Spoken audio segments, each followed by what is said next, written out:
Well, Draymond Green continues to be the hottest thing, not only in the NBA, as his Golden State Warriors are in the NBA Finals again, but also in media. Recently on his podcast, Draymond said this about Steph Curry in regards to him and Kevin Durant playing together. He said they need those shiny objects for them to be able to analyze what's going on. Steph Curry got double teamed 7 times the amount KD did. He's obviously referencing when Durant was a Golden State Warriors. The impact that he has on the game, if you don't understand basketball, you are going to say he needs a Finals MVP to validate who he is. You know, Kevin Durant is in the midst of his offseason. He saw this stance from Draymond and tweeted out, from my view of it, this is 100% false. As a matter of fact, Draymond and KD exchanged a couple tweets. We'll put them on the screen and let you kind of rock out. I'll sum it up for you. Pretty much, Draymond was like, "Yo, KD, if you watch this video out of context, this little quick clip, you let the media play you pretty much." And KD was like, "No, I watched the whole thing. I heard what you said." Essentially, Durant was like, "No, you flat-foot said that Steph Curry gets double-teamed 7 times the amount that I did when I was a Golden State Warrior." And KD said he vehemently denies that. Yeah, Draymond, one thing you're going to have to understand, like, you're playing both sides of the fence. You're literally podcasting every game during the playoffs. I'm looking at Draymond get on Twitter and try to say, "Well, wait, KD, you can't. Don't look at it like that." But wait, this is what I really meant. Don't let these people fool you. Wait, Draymond, you're talking about KD. You're shooting content right now. You can't get mad because people disagree with your stance on them. Like, you can't have it both ways. You're talking about NBA players in their careers as you're actively a part of the NBA.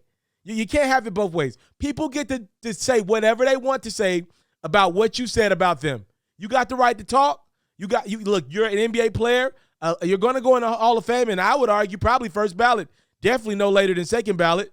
You got the right to do whatever you want. I can't tell you otherwise. But KD has the right to respond any way he sees fit. He doesn't have to watch every podcast that Draymond Green does every second or every moment of every clip to disagree with you and tweet out about it. You're not 100% informed on every little bit of information you talk about on your podcast. You want to know how I know? Because I watch your pod. I think you're doing a phenomenal job.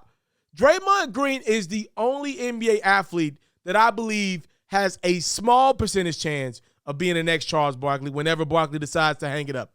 Again, I wouldn't give him a great chance, but he's the only NBA player that I believe has some of the traits that the great Chuck does for inside the NBA. Draymond's the only guy that's got the chance to kind of replace him in that regard, to me, from what I've seen of the current NBA. But, Dre, you have to understand this. You're speaking from a place of higher up right now. You're in the finals. A lot of these athletes are not. I'm sure that is a soft spot for Durant because, theoretically, if he didn't leave Golden State, he could be right there in the finals with you right now instead of wherever he's at. I'm sure some beautiful island, wherever he's at, tweeting. You can't get mad at him for responding to that. Draymond, you're going to have to understand that piece of the game that you're playing. There are a lot of pros to what you're doing right now. You're creating, I'm sure, a career after basketball. You're going to be able to make a lot of money. If you look at what's going on in the media landscape right now, you're branding. You're going to be able to make a lot of money, maybe arguably even more money in media if you have a 20, 30-year career there than you did as an NBA player. And the NBA has been pretty good to Draymond. He's in the midst of a $100 million deal right now. But there are cons to that. You don't get to control narratives of how other guys feel. One of the reasons why, Draymond, your platform is growing at such an incredible clip, one of them is you're pretty good at it. You're pretty good at your takes. You clearly understand this game at an exceptional rate. But the other part is you're giving your opinions and perspectives while you're still playing. I got to respect that. You're being honest while you're still playing. You got to go look these guys in the eye. Like, you could talk a good game about Jason Tatum and say what you plan to do to him, but then you got to go out there and play him. I ain't mad at that. That's kind of fly to me. And I do believe the trend of NBA athletes getting involved in media as they're playing is going to continue. And let me just tell y'all this one tidbit. If the Warriors are able to win this championship this year, you will never hear the end of it from Draymond Green. He will never stop podcasting. I don't care if the Warriors don't ever make another playoffs again. If he's able to cap off this postseason run that he's podcasted pretty much every day through, if he's able to cap this bad boy off with a championship, you will never hear the end of it. You probably will never hear the end of it any darn way. But if he wins a ring, Draymond he might pod every game of the season next year. He might pod every game of the regular season and the playoffs, and I respect it because he loves it. But, I mean, it does rub me the wrong way to see a dude podcasting after 40-point losses. But, hey, at the end of the day, the Warriors in the finals, if they can take care of business against the Boston Celtics, win 4 more games, you'll never hear the end of Draymond. His broadcast career is about to go through the roof. I don't see it that way, though. I agree with Kevin Durant when he said Steph was doubled 7 times more. I would argue that the Warriors system was Curry-based 100%, but 7 times more is a bit egregious. Kevin Durant was a critical piece to that Golden State Warriors run. The Warriors needed Durant to clear as day dominate LeBron James-led teams. Could the Warriors have beaten LeBron James and the Cavaliers without KD? I believe so. It would have been very tough, though.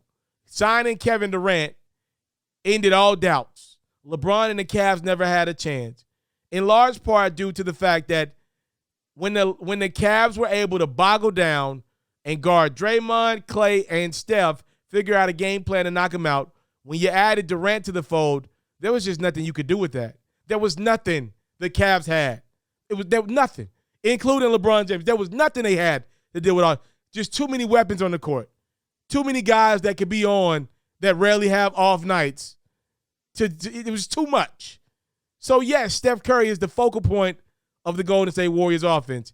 If you want to argue me that he got doubled more than Kevin Durant, I hear that. I feel like the Cavs were so defeated, they got to the point where they didn't even try to double KD. They just let LeBron or whomever play him straight up and down and deal with the results. But from what I saw, the Cavs' focal point on defense was Steph Curry, but not 7 times more. That's a little ridiculous from Draymond. KD called him out for it, and Draymond went into his, but wait, bag, you got to watch the full take. No, the hell I don't, Draymond. You talk a lot. I can't watch every clip of you, Draymond. And Kevin Durant has the right to respond just like you got the right to pod.